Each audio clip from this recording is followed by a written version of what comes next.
आज है 4 मई 2025 दिन रविवार। Welcome back to clean news UP. चलिए देखते हैं उत्तर प्रदेश की 25 फटाफट बड़ी खबरों को। खुशखबरी, मेरठ में 46 रोजगार मेले लगाए जाने की तैयारी, 7,150 युवाओं को मिलेगी नौकरी। मेरठ मंडल में इस माह बड़े पैमाने पर रोजगार मेलों का आयोजन होने जा रहा है। सेवायोजन विभाग की ओर से मंडल स्तर पर वर्ष भर में कुल 46 रोजगार मेले लगाए जाने की तैयारी है। सहायक निदेशक ने बताया कि इस बार कोशिश ये रहेगी कि जो रोजगार मेले लगेंगे वो विश्वविद्यालय समेत तमाम ऐसे शिक्षण संस्थानों में लगें जहां छात्र ग्रेजुएशन कर रहे हैं या कोई तकनीकी या व्यावसायिक पढ़ाई कर रहे हों। भवन मानचित्र संबंधी मामलों का एक बार में ही हो निपटारा। मुख्यमंत्री योगी आदित्यनाथ ने शनिवार को आवास और शहरी नियोजन विभाग की उच्च स्तरीय समीक्षा बैठक की, जिसमें उन्होंने विकास प्राधिकरणों में लंबित भवन मानचित्रों के मामलों की समीक्षा करते हुए स्पष्ट निर्देश दिए। उन्होंने बताया कि बार बार आपत्तियां लगाना अनुचित है और ऐसे प्रकरणों का निस्तारण एक ही बार में सरल प्रक्रिया के माध्यम से किया जाए। लंबित मामलों को तय समय सीमा में निस्तारित करने के निर्देश भी दिए गए। उत्तर प्रदेश में सरकारी नौकरी की तैयारी कर रहे युवाओं के लिए बड़ी खबर, 14 मई से शुरू होंगे आवेदन। उत्तर प्रदेश अधीनस्थ सेवा चयन आयोग ने प्रारंभिक अर्हता परीक्षा 2025 के लिए आधिकारिक अधिसूचना जारी कर दी। ये परीक्षा राज्य सरकार के समूह ग और खा की भर्तियों के लिए अनिवार्य है। पंजीकरण प्रक्रिया 14 मई 2025 से शुरू होकर 17 जून 2025 तक चलेगी, जबकि आवेदन में संशोधन की अंतिम तिथि 24 जून 2025 निर्धारित की गई है। नकली हेलमेट पहनना पड़ेगा भारी, अब चालान ही नहीं होगी एफआईआर भी। उत्तर प्रदेश सरकार ने सड़क सुरक्षा को लेकर एक सख्त कदम उठाया है। अब अगर कोई नकली या गैर मानक हेलमेट पहनते हुए पकड़ा गया तो उसे चालान ही नहीं बल्कि एफआईआर का भी सामना करना पड़ सकता है। यह कदम राज्य में हो रहे सड़क हादसों और मौतों की चिंताजनक स्थिति को देखते हुए उठाया गया। पिछले साल यूपी में करीब 46,000 सड़क हादसे हुए, जिनमें 24,000 लोगों की मौत हुई। टीच फॉर बीएचयू फेलोशिप अटकी, दिलाने की मांग, चयनित शोध छात्र हो रहे परेशान। बीएचयू में विभिन्न विभागों में यूजी पीजी के छात्र छात्राओं को पढ़ाने के लिए चयनित शोध छात्र 3 महीने से फेलोशिप न मिलने से परेशान हैं। इंस्टीट्यूट ऑफ एमिनेंस यानी आईओई के तहत चयनित छात्रों ने कुलपति कुल सचिव से फेलोशिप दिलाने की मांग की है। आईओई के तहत टीच फॉर बीएचयू फेलोशिप की शुरुआत पूर्व कुलपति प्रोफेसर सुधीर कुमार जैन ने की थी। आउटसोर्स कर्मचारियों के छंटनी के विरोध में मध्यांचल एमडी का होगा घेराव, 6 मई को बड़ा प्रदर्शन। राजधानी लखनऊ एक बार फिर से कर्मचारियों के आंदोलन का केंद्र बनने जा रही है। इस बार मामला है मध्यांचल विद्युत वितरण निगम लिमिटेड के आउटसोर्स कर्मचारियों की छंटनी का, जिसे कर्मचारियों ने अन्यायपूर्ण और अचानक उठाया गया कदम करार दिया। इसके विरोध में 6 मई को निगम के प्रबंध निदेशक का घेराव करने की घोषणा की गई। मौसम बिगड़ने का अलर्ट, आज से 6 मई तक आंधी तूफान के साथ बारिश। मौसम विज्ञान विभाग के मुताबिक पश्चिमी विक्षोभ का असर उत्तर पश्चिम, उत्तर भारत और पूर्वी भारत में 7 मई तक रहेगा। इन सभी क्षेत्रों में गरज चमक के साथ तेज बारिश होगी। मौसम विभाग ने यूपी के लिए बारिश, आंधी तूफान के साथ वज्रपात का अलर्ट जारी किया है। आईएमडी के लेटेस्ट अपडेट के मुताबिक आज और 5 मई को यूपी में आंधी तूफान के साथ बारिश हो सकती है। रेल यात्रियों के लिए बड़ी राहत, अब रेलवे स्टेशन पर ही मिलेंगी जरूरी दवाएं। रेलवे ने यात्रियों की सुविधा को ध्यान में रखते हुए ये अहम फैसला लिया है। अब ट्रेन यात्रा के दौरान तबीयत खराब होने पर यात्रियों को जरूरी दवाएं स्टेशन पर उपलब्ध कराई जाएंगी। इसके लिए रेलवे ने स्टेशन पर अंग्रेजी दवाओं के लिए मेडिकल शॉप खोलने की मंजूरी दे दी है। रेल मंडल में पहली बार मुरादाबाद, बरेली, हरिद्वार और देहरादून स्टेशन पर मेडिकल आउटलेट्स खोले जाएंगे।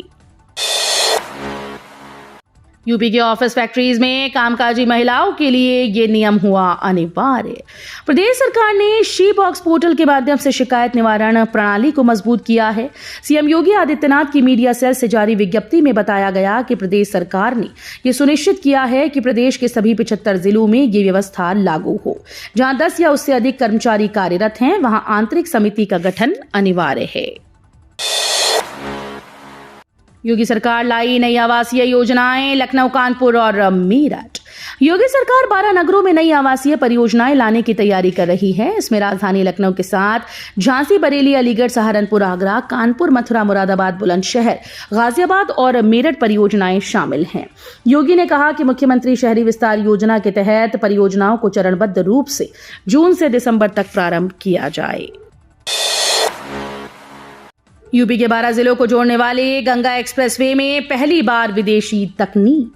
उत्तर प्रदेश की सरकार गंगा एक्सप्रेसवे को विश्व स्तरीय बनाने के लिए स्विस बेस्ड अत्याधुनिक तकनीक का सहारा ले रही है। स्विट्जरलैंड के ज्यूरिक की ETH यूनिवर्सिटी और RTDT लैबोरेटरीज AG के साथ हुए MOU के तहत आर्टिफिशियल इंटेलिजेंस और सेंसर आधारित तकनीक से रोड की गुणवत्ता और कंफर्ट की जांच की जा रही है। सीएम योगी ने राजस्व विभाग को दिए निर्देश, बोले लैंड रिकॉर्ड का तेजी से हो डिजिटलीकरण। राजस्व व्यवस्था को पारदर्शी और तकनीकी रूप से सक्षम बनाने की दिशा में मुख्यमंत्री योगी आदित्यनाथ ने शनिवार को अहम बैठक की। इस दौरान राजस्व विभाग की कार्यप्रणाली की समीक्षा की। बैठक में उन्होंने स्पष्ट निर्देश दिए कि राजस्व वादों का समयबद्ध निस्तारण और भूमि अभिलेखों का पूर्ण डिजिटलीकरण शासन की सर्वोच्च प्राथमिकताओं में शामिल है। देश में सबसे ज्यादा इलेक्ट्रॉनिक व्हीकल यूपी वालों ने खरीदे।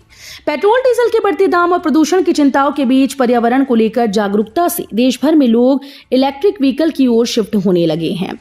वित्तीय वर्ष 2014-15 से 24-25 तक के 11 वित्तीय वर्षों में देश भर में EV पंजीकरण में उत्तर प्रदेश टॉप पर है। यूपी इस मामले में महाराष्ट्र, कर्नाटक, दिल्ली सबको पीछे छोड़ चुका है।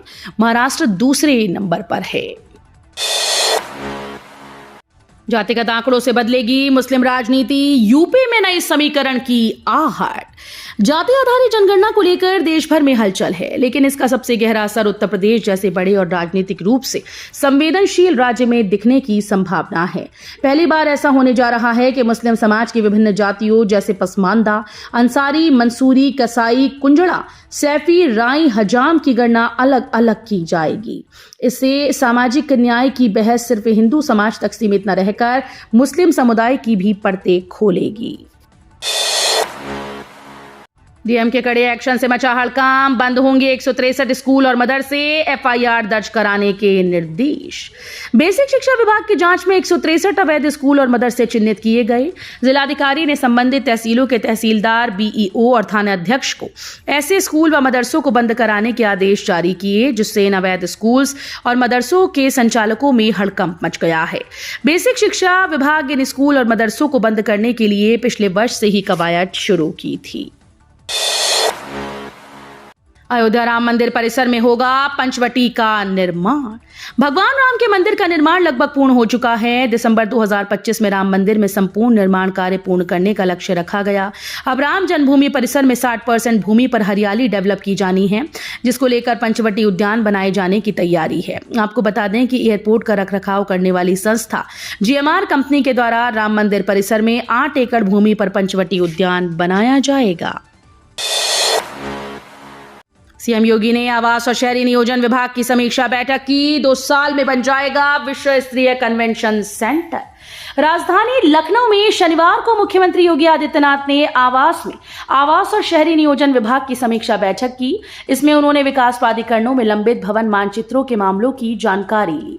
निर्देशित किया कि मानचित्र से जुड़े मामलों में बार-बार आपत्तियां लगाया जाना अनुचित है। अविवादित वरासत के मामले 15 दिनों में करें निस्तारित। मुख्यमंत्री योगी आदित्यनाथ ने अविवादित वरासत के मामलों का निस्तारण 15 दिन में कराने के निर्देश दिए। उन्होंने कहा कि भूमि अभिलेखों के डिजिटलीकरण के कार्य में तेजी लाई जाए और शहरी क्षेत्रों का भूमि रिकॉर्ड तैयार कर उसे ऑनलाइन पोर्टल पर सार्वजनिक किया जाए। मुख्यमंत्री ने राजस्व परिषद के पोर्टल को रीडिजाइन कर पोर्टल में और सुविधाएं बढ़ाने के निर्देश भी दिए हैं। मॉडल के रूप में विकसित होंगी बनारस की 6 सड़कें, पार्किंग, वेंडिंग जोन, लैंडस्केपिंग बनेगा। जिले की 6 सड़कें मॉडल के रूप में विकसित की जाएंगी। मुख्यमंत्री green road infrastructure development scheme के तहत इन सड़कों के किनारे footpath, parking, vending zone, landscaping और मार्ग प्रकाश की व्यवस्था कराई जाएगी। 47.84 करोड़ रुपए की लागत से सारे काम कराए जाएंगे। शहरों में ग्रीन सड़कों का निर्माण कराया जा रहा है। वाराणसी कैंट स्टेशन बना ग्रीन मिशन का मॉडल, कचरे को रिसाइकल करेगा रेलवे, खाद भी होगी तैयार। कैंट रेलवे स्टेशन पर उत्तर रेलवे द्वारा एक सराहनीय और पर्यावरण अनुकूल पहल की गई, जिसमें प्रतिदिन स्टेशन पर निकलने वाले 5 से 6 टन कचरे को रिसाइकल कर उपयोगी वस्तुओं में बदला जाएगा। इस प्रयास के तहत मटेरियल रिकवरी फैसिलिटी की स्थापना की गई, जो न केवल प्लास्टिक कचरे को दोबारा उपयोगी सामग्री में तब्दील करेगा, बल्कि जैविक कचरे से खाद भी तैयार करेगा। नोएडा ग्रेटर नोएडा एक्सप्रेसवे पर सुरक्षित सफर के लिए अगले माह से होंगे ये काम। नोएडा ग्रेटर नोएडा एक्सप्रेसवे पर सुरक्षित सफर के लिए अगले महीने से कई जरूरी काम कराए जाएंगे। इसमें ब्लिंकर, रंबल स्ट्रिप और स्पीड लिमिट के बोर्ड लगाना शामिल है। नोएडा प्राधिकरण ने इसके लिए टेंडर जारी कर दिया। नोएडा प्राधिकरण के अधिकारियों ने बताया कि नोएडा ग्रेटर नोएडा एक्सप्रेसवे करीब 24 किलोमीटर लंबा है। इसमें से करीब 20 किलोमीटर का हिस्सा नोएडा प्राधिकरण के क्षेत्र में आता है। यूपी के जिले में सीडीओ का कड़ा एक्शन, शिक्षिकाओं की सेवाएं समाप्त। यूपी के लखीमपुर खीरी में शनिवार को सीडीओ अभिषेक कुमार के औचक निरीक्षण ने कस्तूरबा गांधी आवासीय बालिका विद्यालय मोहम्मदी की व्यवस्था देखी। यहां कैमरे खराब मिले और शिक्षिकाएं गायब।